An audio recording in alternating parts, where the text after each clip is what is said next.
Hello বন্ধুরা, কেমন আছেন সবাই? সিম্পলি আবান্তিকার নতুন একটি ভ্লগে আপনাদের স্বাগত জানাই। আমেরিকা, স্বপ্নের দেশ আমেরিকা, সম্ভাবনার দেশ আমেরিকা।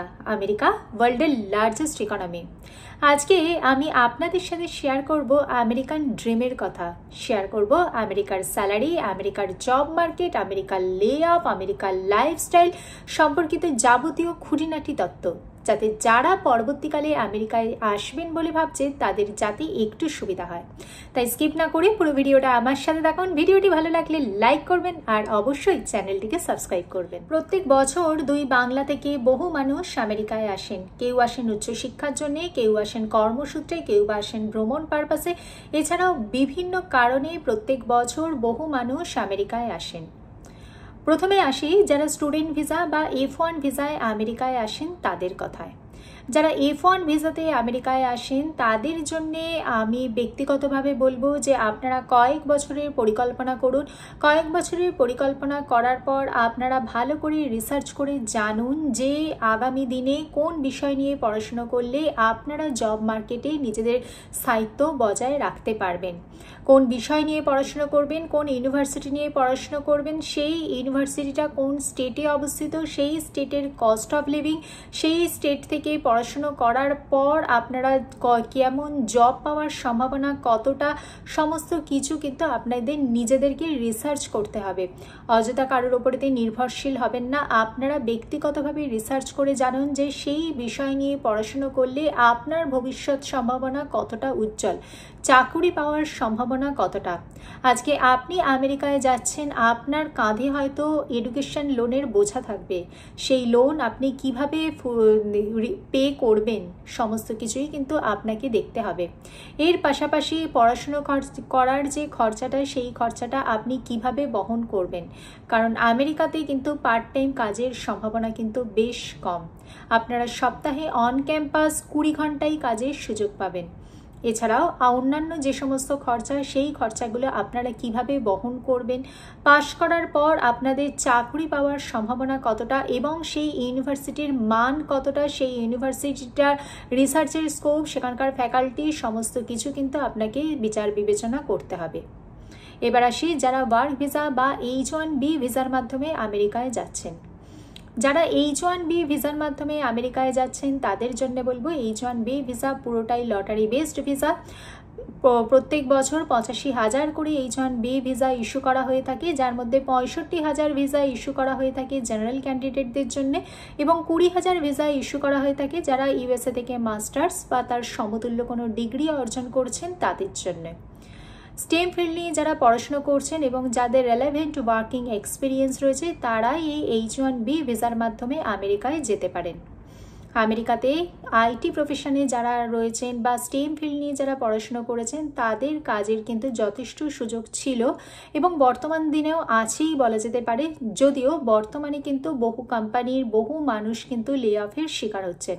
তা সে আইটি জায়ান্ট গুগল, মাইক্রোসফট, মেটার মতো সংস্থা ছাড়াও অনেক ছোট বা মাঝারি মানের সংস্থা থেকে কিন্তু লে অফ হচ্ছে, নতুন কাজের সুযোগ সেইভাবে সৃষ্টি হচ্ছে না। তাই যারা পরবর্তীকালে স্টুডেন্ট ভিসা বা ওয়ার্ক ভিসার মাধ্যমে আমেরিকায় যাচ্ছেন তারা কিন্তু এই বিষয়গুলো একটু মেনে চলবেন। আগামী দিনে বিশেষজ্ঞদের মতামত অনুযায়ী আগামী দিন হচ্ছে AI এর যুগ। তাই পরবর্তীকালে যারা AI রিলেটেড কোর্স করবেন তাদের কিন্তু কাজের উজ্জ্বল সম্ভাবনা রয়েছে। AI ছাড়াও ডেটা সায়েন্সেও কিন্তু প্রচুর কাজের সম্ভাবনা দেখতে পাওয়া যাচ্ছে। AI এর কাজের সম্ভাবনা থাকলেও AI জানা মানুষের অভাব দেখতে পাওয়া যাচ্ছে এবং অনেক কাজ কিন্তু বর্তমানে AI এর দখলে চলে যাচ্ছে। তাই নতুন কাজের সুযোগ কিন্তু বর্তমানে সৃষ্টি হচ্ছে না। যারা পরবর্তীকালে আমেরিকায় যাবেন তারা কিন্তু এই সমস্ত ব্যাপারে কিন্তু ডিটেলে কিন্তু রিসার্চ করে নেবেন। যদি সমস্তটাই আমার ব্যক্তিগত মতামত এবং ব্যক্তিবিশেষে অবশ্যই এই মতামত ভিন্ন হতে পারে। এবার আসছি আমেরিকার কস্ট অফ লিভিং। আমেরিকাতে কিন্তু বর্তমানে জিনিসপত্রের দাম বাড়ছে, হাউস রেন্টের পরিমাণ বাড়ছে। আপনারা যারা ওয়ার্ক ভিসার মাধ্যমে যাবেন তারা কিন্তু আয় এবং ব্যয়ের মধ্যে সামঞ্জস্য রক্ষা করবেন। কারণ আমেরিকাতে কিন্তু ক্রেডিট কার্ডের ব্যবহার প্রচুর থাকলেও ক্রেডিট কার্ডের কীভাবেতে আপনারা ক্রেডিট কার্ডের অ্যামাউন্ট পে করবেন সেই ব্যাপারেও কিন্তু আপনাদেরকে চিন্তা ভাবনা করার প্রয়োজন রয়েছে। এরপরেতে আসি যারা ভাবছেন আমেরিকায় গিয়ে নাগরিকত্ব লাভ করবেন তাদের কথা। বর্তমানে আমেরিকাতে কিন্তু নাগরিকত্ব লাভ করার সম্ভাবনা কিন্তু বেশ ক্ষীণ। গ্রিন কার্ড প্রসেস যথেষ্ট কমপ্লিকেটেড। যারা ভাবছেন গ্রিন কার্ড সহজে পাবেন তাদের কিন্তু একটু রিসার্চ করার প্রয়োজন রয়েছে, কারণ আমেরিকাতে কিন্তু গ্রিন কার্ড পাওয়াটা কিন্তু যথেষ্ট কমপ্লিকেটেড একটি প্রসেস। আমেরিকাতে যাওয়ার জন্যে আপনাদের হয়তো অনেকটা ঝুঁকি নিতে হবে, কিন্তু আপনারা যদি আমেরিকাতে গিয়ে স্থায়ীভাবে বসবাস স্থাপন করতে পারেন তাহলে আপনারা যে পরিমাণ রিটার্ন পাবেন সেটা কখনোই আপনাদের দেশে থাকলে সম্ভব হতো না। কয়েক বছরের মধ্যে আপনারা যে পরিমাণ অর্থনৈতিক স্বাচ্ছন্দ্য পাবেন, আপনাদের লাইফস্টাইল যতটা বিলাসিতায় পূরণ হয়ে যাবে সেটা আপনাদের দেশে থাকাকালীন সম্ভব হতো না। আর যারা ওয়ার্ক ভিসাতে যাচ্ছেন তাদের কেরিয়ার যথেষ্ট উজ্জ্বল হওয়ারও সম্ভাবনা দেখতে পাওয়া যাচ্ছে আমেরিকাতে যাওয়ার পর। এছাড়াও আপনারা যে পরিমাণ পলিউশন ফ্রি ওয়ার্ল্ডে থাকতে পারবেন, আপনারা কারাপশন ফ্রি একটি ওয়ার্ল্ডে থাকতে পারবেন যেখানে কিন্তু আপনি স্বাধীনভাবে চলাফেরা করতে পারবেন, আপনার জীবন হয়ে উঠবে বিলাসিতায় মোড়া। কিন্তু এই সব কিছু পাওয়ার জন্য আপনাকে অবশ্যই কিছু ত্যাগও করতে হবে। আপনাকে মানসিক দিক দিয়ে যথেষ্ট বেশি শক্তিশালী হতে হবে। আপনাকে সমস্ত কাজ নিজেকে করতে হবে। সারা দিন অফিসে বা আপনার ইউনিভার্সিটিতে অক্লান্ত পরিশ্রম করার পর দিনের শেষে ঘরে ফিরে আপনার ঘরের সমস্ত কাজ আপনাকে করতে হবে। দিনের শেষে হয়তো মনে পড়বে আপনার পরিবারের প্রিয় মানুষগুলো, যে মানুষগুলো বর্তমানে আপনার দেশে রয়েছে।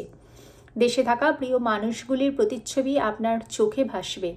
আপনি হয়তো সময়ের ডিফারেন্সের জন্যে আপনি হয়তো সব সময়তে কলও করতে পারবেন না, আপনার সাথে সম্পর্ক হয়ে যাবে শুধুমাত্র ভিডিও কল বা ফোন কল। আত্মীয় স্বজনদের আপনি বিবাহ বা অন্য কোনো পারিবারিক অনুষ্ঠানে আপনি সামিল হতে পারবেন না। সেই স্বার্থত্যাগগুলো যদি আপনি করতে পারেন, নিজে যদি মানসিকভাবে যথেষ্ট শক্তিশালী থাকেন, তাহলে অবশ্যই আমেরিকার দরজা কিন্তু আপনার জন্য খোলা। আপনারা আমেরিকা যাবার পরিকল্পনা করতে পারেন। সবার আগে নিজেকে প্রশ্ন করুন, আপনি নিজে কতটা তৈরি? আপনি নিজে আপনার কেরিয়ারের জন্য, আপনার অর্থনৈতিক স্বাচ্ছন্দ্যের জন্য, আপনার বিলাসিতার জন্য আপনি কি এই পরিমাণ মানসিক স্বার্থত্যাগগুলো করতে পারবেন? যদি হ্যাঁ হয় তাহলে অবশ্যই আমেরিকা যাওয়ার জন্য আপনারা চেষ্টা করুন। তার জন্যে অবশ্যই কয়েক বছরের পরিকল্পনা দরকার। নিজের স্কিলগুলোকে আপগ্রেড করুন, নিজের ল্যাঙ্গুয়েজ স্কিলকে ডেভেলপ করুন, নিজের ইন্টারপার্সোনাল স্কিলকে ডেভেলপ করুন। যারা ওয়ার্ক ভিসাতে যাচ্ছেন তাদের লিঙ্কডইন প্রোফাইলকে আপডেটেড রাখুন। বিভিন্ন ধরনের স্কিল সম্পর্কে কিন্তু নিজেকে আপডেটেড রাখুন। নেটওয়ার্কিং করুন, সেমিনারে যোগ দিন। এই সমস্ত বিভিন্ন জায়গার মাধ্যমে কিন্তু আপনারা যথেষ্ট নলেজ গ্যাদার করুন, কারণ আমেরিকা ভীষণ প্রতিযোগিতামূলক একটি দেশ। সেখানে প্রতিযোগিতায় পিছিয়ে পড়লে কিন্তু আপনি আমেরিকার ইঁদুর দৌড়ে কিন্তু সামিল হতে পারবেন না। আর যারা স্টুডেন্ট রয়েছেন তাদের জন্য বলবো সমস্ত বিষয় পরিকল্পনা করে তবে কিন্তু আপনারা আমেরিকার মাটিতে পান। আমেরিকাতে কিন্তু যথেষ্ট সুযোগ রয়েছে, সম্ভাবনার বহু ক্ষেত্র রয়েছে, কিন্তু সেই সমস্ত সম্ভাবনাকে নিজেকে আয়ত্ত করতে হলে নিজের স্কিলগুলোকে আপগ্রেড করুন। এই ভিডিওর মাধ্যমে আমি আমেরিকান ড্রিমের সম্পর্কিত কিছু কথা আপনাদের সাথে শেয়ার করলাম। যাদের পরবর্তীকালের স্বপ্ন আমেরিকার মাটিতে পা দেওয়া এবং সেখানেতে গিয়ে চাকুরি করার বা পড়াশোনা করার বা স্থায়ীভাবে বসবাস স্থাপন করার, তাদের জন্য ছোট ছোট কিছু টিপস এই ভিডিওর মাধ্যমে আপনাদের সাথে শেয়ার করলাম। যদিও সমস্তটাই আমার ব্যক্তিগত মতামত এবং ব্যক্তি বিশেষে এই মতামত ভিন্ন হতে পারে। ভিডিওটি ভালো লাগলে লাইক করবেন, চ্যানেলটিকে সাবস্ক্রাইব করবেন। দেখা হচ্ছে পরবর্তী ভিডিওতে। ভালো থাকবেন, সুস্থ থাকবেন। নমস্কার।